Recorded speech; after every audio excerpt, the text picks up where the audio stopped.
आंध्र प्रदेश में opposition leader और YSRCP के सरबराह वाईएस जगन मोहन रेड्डी ने एक संगीन इल्जाम आयद किया है।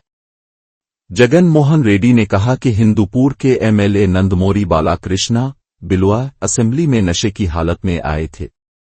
उन्होंने इस पर सख्त सवाल उठाया कि स्पीकर ने एक नशे में धत शख्स को असेंबली में बोलने की इजाजत कैसे दी। जगन मोहन रेड्डी ने मजीद कहा कि बिलवा के तबसरों पर गौर करने से पहले उनकी नफ्सियाती हालत साइकोलॉजिकल स्टेट का अंदाजा लगाया जाना चाहिए। ये बयान इस बात को उजागर करता है कि वाईएसआरसीपी सरबराह ने बालाकृष्णा की कारकर्दगी और जहनी हालत पर शदीद शकूक का इजहार किया है। इस इल्जाम ने रियासत की सियासी फिजा में गर्मा गर्मी पैदा कर दी है और ये मामला असेंबली की कार्रवाई के वक़ार से जोड़ दिया गया है।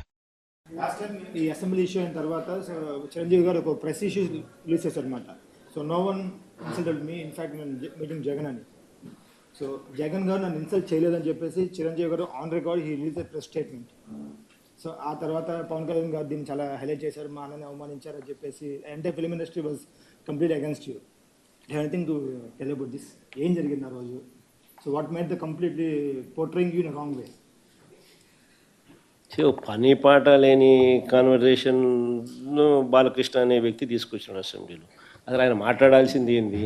అసెంబ్లీలో ఆయన మాట్లాడాల్సింది ఏంటి? ఆయన తాగి మాట్లాడింది ఏంటి?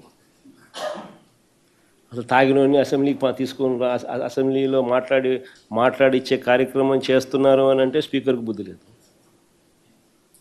తాగినోడు ఆ మాదిరిగా మాట్లాడుతున్నాడు అని అంటే ఆయన సైకలాజికల్ హెల్త్ ఎట్లుందో, అసెంబ్లీకి వచ్చి ఆ మాదిరిగా మాట్లాడుతున్నాడంటే ఆయన సైకలాజికల్ హెల్త్ ఎట్లుందో ఆయన క్వశ్చన్ చేసుకోవాలి.